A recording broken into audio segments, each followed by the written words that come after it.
Hello अस्सलाम student, this is Arshad Khan from Karachi academy. आज हम बिजनेस स्टडीज़ ए लेवल का मई जून 2021 का पेपर सॉल्व कर रहे हैं। कोड है 9609/32। इसके क्वेश्चन नंबर 1, 2, 3, 4 हम ऑलरेडी रिकॉर्ड कर चुके हैं। आज हम क्वेश्चन नंबर 5 सॉल्व करने जा रहे हैं। आप इसके केस स्टडी को पढ़ लीजिएगा। एनुला के बारे में केस स्टडी जो स्कूटर्स मैन्युफैक्चरिंग कर रही हैं उसके हवाले से सवाल है। तो चलें, let's start with question number 5। अच्छा, क्वेश्चन नंबर 5 है, evaluate whether Enola should subcontract production of electric scooters to solve the problem of insufficient capacity. अच्छा, क्योंकि एनुला जो है ये अपनी बहुत सारे कुछ प्रोडक्शन जो है ना, एक ऑफर आई कि इनको प्रोडक्शन कम है, तो वो चाहती हैं कि इसको कैपेसिटी को बढ़ाने के लिए क्या हम सब कॉन्ट्रैक्ट कर लें या एक अपनी अलग फैक्ट्री बना लें। तो हमें ये एवेल्युएट करना है कि आया कि ये डिसीजन सही है या नहीं है, तो कि हम सब कॉन्ट्रैक्ट पे जाएं इलेक्ट्रिक स्कूटर को। तो चलें, इसको हम पूरा डिस्कस कर लेते हैं कि सब कॉन्ट्रैक्टिंग क्या चीज़ है और उसमें क्या क्या कंस्ट्रेंट्स हैं, क्या सारी चीज़ें हैं। फिर उसमें सब कॉन्ट्रैक्टिंग की नॉलेज है, फिर उसके एडवांटेजेस और डिसएडवांटेज हम पढ़ेंगे सब कॉन्ट्रैक्टर के हवाले से। फिर एप्लीकेशंस क्या क्या हैं जो हमारी नॉलेज है, फिर एनालिसिस होगी और आखिर में एवेल्युएशन। ये टोटल नंबर है, ये 16 नंबर का सवाल है। ये ठीक है जी, ये 16 नंबर का सवाल है। ठीक है, चलिए लेट्स स्टार्ट। सब कॉन्ट्रैक्टिंग होती क्या? Subcontracting is contracting a second business to fulfil part of all the output functions और सर्विस। आप क्या करते हैं कि कोई दूसरे बिजनेस को आप जो है अपने जो पार्ट ऑफ आउटपुट है या फंक्शन है या सर्विसेज को सब कॉन्ट्रैक्ट कर देते हैं, तो वो कहलाती है सब कॉन्ट्रैक्ट। So capacity क्या चीज़ है? Capacity can be defined as the maximum output that a business can produce in a given period with the available resource. Capacity is usually measured in production unit, numbers में होती है, जैसे 100 cars per month होगी, 1000 cars per month या और 50 meals per day. ये अगर हम होटल्स की इंडस्ट्री की बात करें तो ये मुख्तलिफ ये कैपेसिटी को मेजर करने का तरीका आता है। कैपेसिटी कंस्ट्रेंट बहुत इंपॉर्टेंट चीज़ है। Capacity constraint is a rule that governs the amount of item that cannot be awarded to a supplier।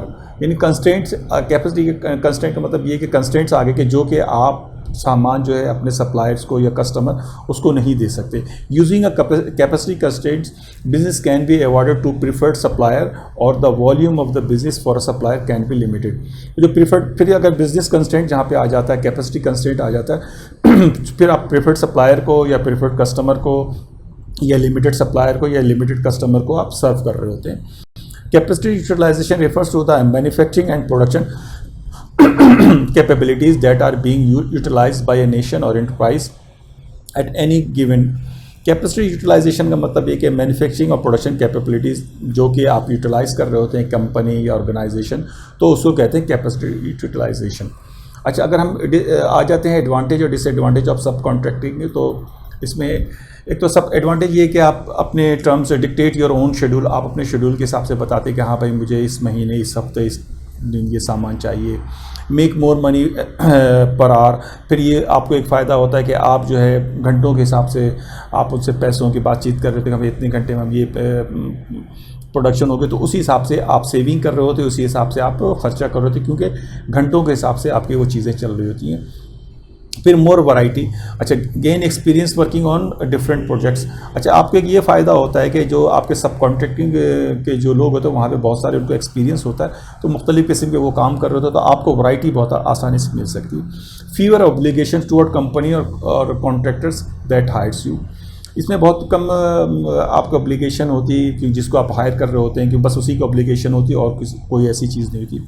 This come down to communication, transparency and improve quality control procedure with the aim of achieving first time quality. इससे एक ये फ़ायदा होता है कि जब आप जो अच्छे सब कॉन्ट्रैक्टर होते हैं, सब चीज़ें होती हैं, तो आपको फर्स्ट टाइम पे इम्प्रूविंग क्वालिटी मिल रही होती है। The best way to do this is with the quality control inspection software.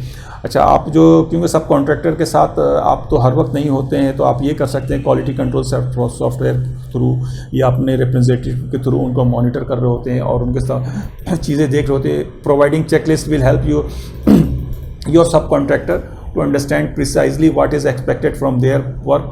Plus they can be further used to train field personnel on important details that should never be missed. तो ये सब चीज़ें होती हैं कि आप checklist है, software है, या अपने लोगों को वहाँ पे ज़्यादा से ज़्यादा आप रख सकते हैं कि वो फील्ड में भी जाएं और देखें, तो ताकि कोई चीज़ें मिस नहीं हो, क्योंकि सब कॉन्ट्रैक्टर के पास एक दफ़ा एक चीज़ आ गई तो उसको आपको अमेंड करना या रिवर्क करना बहुत मुश्किल होगा. Ongoing employees training help cultivate talent from within your business. By retaining employees on current skill, you can increase productivity by preventing small basic mistakes. This can also breathe new life into old tasks. Plus, retaining current employees is less expensive than hiring new on. अच्छा, एक तो ये होता है कि जब आप सब कॉन्ट्रैक्टिंग पे चले जाते हैं तो उससे एक ये फ़ायदा होता है कि आप को जो ट्रेनिंग वगैरह के एम्प्लॉइज़ की वो कॉस्ट है, या इसी तरह से जो बहुत सारी चीज़ें जो प्रोडक्टिविटी में हाई रुक रही होती हैं, फिर या आपको जो अगर फ़र्ज़ करें लोग छोड़ के जा रहे होते हैं, या जो करंट जो और लोगों को हायर करने के लिए आपको जो ख़र्चे होते हैं वो सब खर्चे बच हो जाते हैं. एक्सटेंडिंग एग्जिस्टिंग फैसिलिटी या बिल्डिंग अ न्यू फैक्ट्री. या तो अगर प्रोडक्शन को आप सब कॉन्ट्रैक्टर को नहीं रखना चाहते हैं तो फिर इसके दो ही तरीके का, या तो आप अपने एग्जिस्टिंग फैक्ट्री को में इन्हांसमेंट करें, प्रोडक्शन कैपेसिटी बढ़ाएं, या आप एक नई फैक्ट्री पूरी बनाएं जहां पे तमाम चीज़ें, बिल्डिंग है, मैन, मशीनरी, मटेरियल, सारी चीज़ें हायर करें, सब चीज़ें लें, और पूरा एक लंबा प्रोजेक्ट होगा, टाइम लगेगा, उस पर होगा. तो ये एक डिसएडवांटेज है अगर आप सब कॉन्ट्रैक्ट पर नहीं जाते हैं, तो ये एक बड़ा डिसएडवांटेज है. अच्छा, अब हम इसके एप्लीकेशन पे देख लेते हैं. अगर हम सब कॉन्ट्रैक्टर के जो हम ये सब चीज़ें पढ़ी हैं तो हमें क्या है, use of case information, avoid cost of building factory extension और गोइंग पब्लिक. अब एक तो सबसे बड़ी चीज़ ये कि जब हम सब कॉन्ट्रैक्टिंग पे चले जाएंगे तो ज़ाहिर बात हमें फैक्ट्री बनाने की ज़रूरत नहीं होगी, हमें कोई नई जगह लेने के लिए ना पेपर वर्क ना, और ना ही क्योंकि एनुला सोच रही थी कि जब भी हम फैक्ट्री बनाने जा रही हैं तो इसका मतलब ये कि हमें और पैसे चाहिए, क्योंकि ऑलरेडी एनुला की जो कंपनी है वो गेयरिंग है.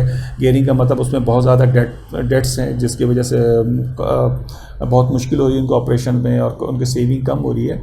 तो अगर ये पब्लिक लिमिटेड बनने जाती हैं तो इसके बहुत ज़्यादा पेपर वर्क का इस्तेमाल है, cost of going to public company, it's make some time और लॉस ऑफ कंट्रोल. फिर इसके साथ साथ ये कि जब आप पब्लिक लिमिटेड कंपनी बनने जाते हैं तो उसमें बहुत टाइम लगता है, उसमें पैसे भी खर्च होते हैं, और फिर जब ज़ाहिबत और लोग आ जाते हैं, पब्लिक लिमिटेड कंपनी हो जाती है, तो उसमें कंट्रोल आपका कम से कम हो जाता है, क्योंकि पब्लिक लिमिटेड कंपनी है, वहाँ पर बोर्ड ऑफ डायरेक्टर्स होंगे, शेयर होल्डर्स होंगे, तो बहुत सारी डिसीजन मेकिंग में एनुला का कंट्रोल ख़त्म हो जाएगा. High gearing of Enola. अच्छा, ये भी हमें ख्याल रखना पड़ेगा, क्योंकि एनुला की जो कंपनी हाई गेयरिंग है, तो हमें इस वजह से हम ये भी नहीं हो सकता कि हम लोन ले लें और लोन लेके हम फैक्ट्री बना दें, तो इसलिए ये भी एक अच्छे आइडिया नहीं है. फिर दूसरी बात है कि डिमांड बहुत ज़्यादा है, और ये डिमांड जो 400% इंक्रीज़ जाती है, तो इसका मतलब है कि हमारे पास इतनी मार्केट है कि अगर हम सब कॉन्ट्रैक्टर पे जाएंगे तो हम आराम से चीज़ें सेल करते हैं. सब contractor in country P with sufficient capacity. अच्छा, हम क्योंकि सब कॉन्ट्रैक्टर इन कंट्री पी में करने जा रहे हैं तो वहाँ पे कैपेसिटी बहुत ज़्यादा है. जो भी सब कॉन्ट्रैक्टर उनके पास कैपेसिटी है और वो आराम से आपकी रिक्वायरमेंट पूरा कर सकते हैं. Subcontractor has a good reputation for quality and already supplies as a competitor. अच्छा, सब कॉन्ट्रैक्टर जिनके थ्रू एनुला काम करने चाहते हैं उनकी बहुत अच्छी रिपुटेशन है, उनकी क्वालिटी कंट्रोल बहुत अच्छा है. और उसके साथ साथ सब कॉन्ट्रैक्टर और भी दूसरे जो कंपटीटर्स हैं, जो स्कूटर्स और दूसरे बना रहे हैं, उनके लिए भी वो काम कर रहे हैं. सब contractor had recent negative publicity for poor working condition in the factory. हाँ, मगर सब कॉन्ट्रैक्टर के साथ एक रिसेंट लिए एक जो आया था कि उसके वर्किंग कंडीशन सही नहीं, जिसकी वजह से पब्लिक में उसका बड़ा नेगेटिव इम्पैक्ट पड़ा था. अच्छा, अगर हम फर्स्ट करें use of ERP to increase capacity. अगर हम कैपेसिटी को इंक्रीज़ करना चाहते हैं तो फिर हमें ERP लगाना पड़ेगा, जिसकी भी एक कॉस्ट होगी. तो ये तमाम चीज़ें हैं जो हमने सब कॉन्ट्रैक्ट के हवाले से पढ़ा. अगर हम अब इस चीज़ को एनालाइज करते हैं तो हमें ये पता कहता है कि subcontract can be flexible as Enola can increase decrease order according to demand. Subcontracting में ये बड़ा बहुत फ़ायदा है कि आप फ्लेक्सिबल होते हैं. आप इंक्रीज़, जैसे अगर आपका डिमांड इंक्रीज़ हो रही है तो आपका ऑर्डर भी इंक्रीज़ होगा, और डिमांड डिक्रीज़ हो रहा है तो ऑर्डर भी इस हिसाब से डिक्रीज़ होगा, यानी आप फ्लेक्सिबल होंगे. ये एक बहुत बड़ा एडवांटेज है. Loss of control over quality control result in reputation damage if scooters do not meet the quality standards thus reducing sale. हाँ, मगर अगर फर्स्ट करें क्वालिटी कंट्रोल सही नहीं होगा तो वो फिर एक बड़ा इम्पैक्ट पड़ेगा. कि जो कि सेल पे आपके बहुत इम्पैक्ट आएगा। सब कॉन्ट्रैक्ट में benefit for economics of scale and therefore have lower prices thus enabling Enola to make greater profit. अच्छा, सब कॉन्ट्रैक्टर के पास इकोनॉमिक्स ऑफ स्केल है, बहुत अच्छा सेटअप है, तो वो अच्छी प्राइसेस देगा। जब वो अच्छी प्राइसेस देगा तो वो हमें एनोला को बहुत सूट करेगी उसके अपने कॉस्टिंग के फ्यूचर कॉस्टिंग में, प्रोडक्ट कॉस्टिंग में, तो जिसके वो अच्छे प्रॉफिट बना सकती है। Subcontractor has to make profit, this could result in a higher price per unit to Enola. हाँ, ये भी हो सकता है अगर सब कॉन्ट्रैक्टर को वो अगर प्रॉफिट बनाना चाहता है वो एनोला से, तो हो सकता है कि जो एनोला खुद करने जाए तो वो उनसे ज़्यादा प्राइस भी चार्ज कर सकता है। Subcontracting will be quicker than building a factory in country P, enabling Enola to increase output to meet customer demands in a short time frame. बिल्कुल, सब कॉन्ट्रैक्टर में बहुत कम टाइम में आपको आराम से डॉक्यूमेंटेशन, शेड्यूल और तमाम फॉर्मेलिटीज़ आप पूरा कर सकती हैं। सब चीज़ें करके आप आराम से आप अपने जो आपके जो रिक्वायर्ड टारगेट प्रोडक्शन वो हासिल कर सकें, ना कि एक फैक्ट्री बनाने में कि जिसमें कि बहुत बड़ा टाइम लगेगा, साल 2 साल टाइम लग सकता है, वो आप जिससे कि आप हो सकता है कि आप वो जो अपॉर्चुनिटी उस अपॉर्चुनिटी को मिस कर जाएँ। Factory would retain more control over output and quality, which is important to their brand image। हाँ, मगर एक फैक्ट्री रखने का ये फ़ायदा है कि ज़ाहिर है तो उसमें आपका आउटपुट पे कंट्रोल होगा, क्वालिटी पे कंट्रोल होगा, जिससे कि आपकी ब्रांड इमेज बिल्डिंग होगा और ब्रांड इमेज की वजह से आप को जो सेल बढ़ेगी, जो एक बहुत इंपॉर्टेंट फैक्टर है। Factory would require conversion to PLC and this would reduce the control that Lishun has over the business. ज़ाहिर बात, अगर अच्छा फैक्ट्री लगाने के लिए अगर एनोला को, लीशुन को पब्लिक लिमिटेड कंपनी पे कन्वर्ट होना पड़ेगा, तो उससे उनका कंट्रोल ओवर द बिज़नेस ख़त्म हो जाएगा, जो कि बहुत इम्पैक्ट पड़ेगा और उनके प्रॉफिट में, उनके ऑपरेशन में, तमाम चीज़ों पे उसका बड़ा इम्पैक्ट पड़ेगा। अच्छा, अब हम इन तमाम चीज़ों को इवेल्युएट करें सब कॉन्ट्रैक्ट के हवाले से, तो वो इवेल्यूशन पॉइंट क्या क्या हो सकते हैं। Number 1, subcontracting would reduce risk as there is no guarantee that their move into shared micromobility market will be successful। Subcontracting would reduce risk कर सकते हैं, अगर फर्ज करें आप move into micromobility will be successful, अगर नहीं हो पाता तो कोई बात नहीं, आपके लिए कोई समस्या नहीं। Attitude of Lee to taking into public risk to her control of the business and possibly to hostile takeover।